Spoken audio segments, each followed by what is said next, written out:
What's going on, guys? In this video I want to share my opinion about the Mentzer training method. Alright, we see it now, a lot of people are hyping it up, raving about it, and I'll share with you guys my opinion, the pros and cons. Alright, I've been training for over 10 years naturally. I know a few things about bodybuilding. Yes, I'm not Mentzer or Arnold, but I can share my opinion and you guys can do whatever you want with it. Alright, so Mentzer, he used to train in the golden era. Arnold, he used to also train with his brother. He used to believe in 3 principles. Alright, he had an amazing physique, but his training was a little bit different out of all the others. His principles, his way of saying things was different, which separated him. All right, it made him kind of like this different beast, because he had a completely different methodology, and it created some tension with Arnold. So it's a really good also seller, all right, because it's kind of an action movie, the hero and the anti-hero. It just makes sense. It's fun. But let's talk about his training methodology. All right, let's start by saying he's got 3 principles. Number 1, high intensity. High intensity, he could do a lot of pre-exhaustion sets. Pre-exhaustion, which means you do an isolation followed by a compound movement. All right, then you might go doing a body weight workout, just getting those sets to failure. He used to do a lot of supersets, giant sets. All right, I love pre-exhaustion technique, by the way. Helps me really connect with my muscles. I'll do my flies before my presses. Helps me really get my chest to failure, connect with them, and also avoid injuries.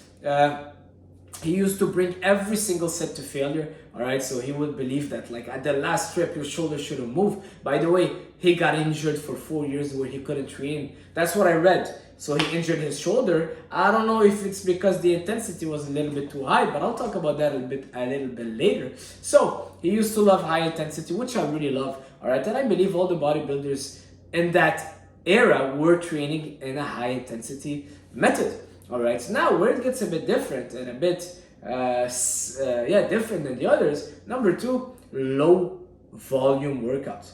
All right, you have guys like Arnold that used to train 4 or 5 hours a day. All right, Franco Colombo, 2 workouts a day. They used to always stay in the gym for a long period of time. Mentzer used to show up, do 4 or 5 exercises of 3 or 4 sets each, and leave the gym. All right, what is that? 30 minutes, 40 minutes, and leave the gym. And he used to do also low frequency. That's his 3rd principle. Maybe twice, 3 times a week. All right, that's what I've been reading. All right, twice, 3 times a week. Let's just assume it's right. All right, that he did 2 or 3 times a week workouts, 4 or 5 exercises of 2 or 3 sets each, and he kept the intensity high. Let's give him that he was bringing every single set to failure and really going crazy on the intensity. Do I think it's worth considering? Well, I don't know, because it just doesn't make sense to me at that certain body weight. All right, yes, he was on PEDs, and yes, he was on maybe some cycle. He was probably on some cycles. He was, all right, but it doesn't mean that he was able to maintain that physique. And you know what? I think that maybe he was able to maintain that physique, but he didn't progress with that training method. Let me explain myself.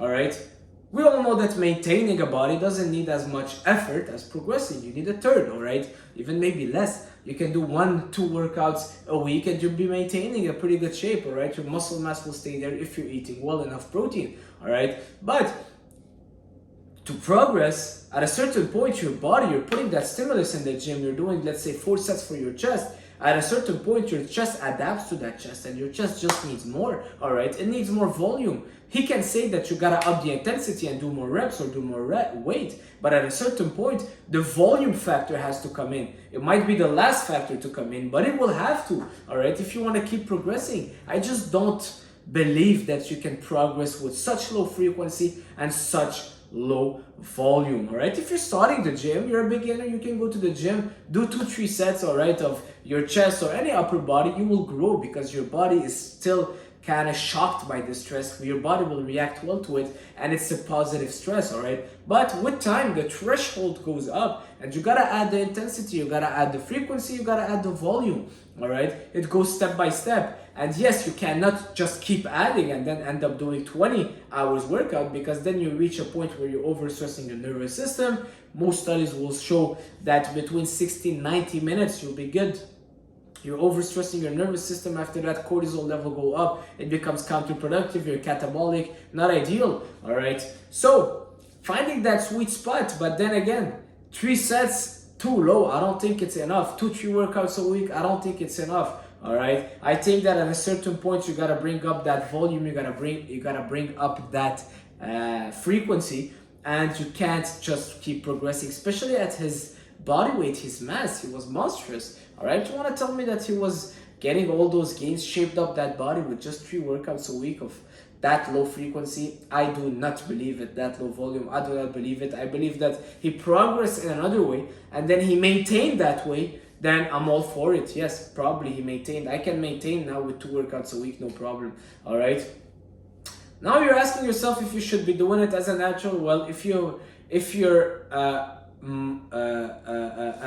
not a beginner, between advanced and beginner, all right, an intermediate and to advanced, don't even consider it. All right, you should be training at least 4 workouts a week if you want to keep progressing. If you're an intermediate, all right, you will not see progress with 2-3 workouts a week and 2-3 sets. And also the cons about this is that people take it the wrong way. They're like, well, I want to do the Mentzer plan, I gotta push my sets to failure. I see them at my gym, and then they're like doing their shoulder press and the whole body is shaking and they have that saliva coming down of their mouth and they're screaming and they're doing it wrong. They're just pushing, compensating, the elbows are out of place, everything is looking so wrong, so bad. The form gets compromised just because they gotta bring it to failure, because now they're putting even more pressure on themselves on every single rep. All right, can you see how easy you can get injured that way? Because you're like, I'm just doing 1 set, so I really gotta go crazy on it, and it's just gonna put more pressure on you, and you'll just be doing more reps that don't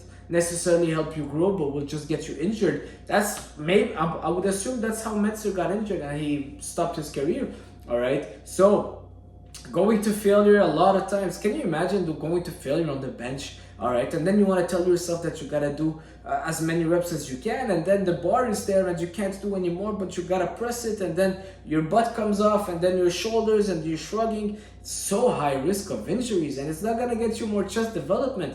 All right, trust me. I see people at my gym and on most gyms and on Instagram and following that Mentzer style training. They're putting too much emphasis on that last rep going to failure, and the risk of injury is so much higher and the reward is so low. I don't believe in low frequency as an advanced bodybuilder. If you're natural specifically, you have to rely on training, diet, and recovery. You can't, all right, neglect your training method. You gotta make sure it's optimized for you. You gotta make sure you're using a training method that will help you grow and progress. And 2 workouts a week with 5, 6, 10 sets, not enough.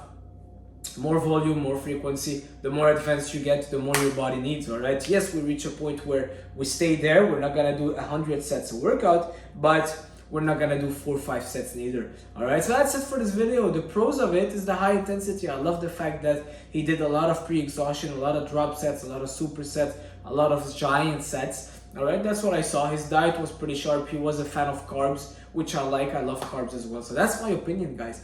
All right, let me know what you think. All right, let me know what you think in the comment, and I'm excited to exchange some words. See you guys soon. Ciao.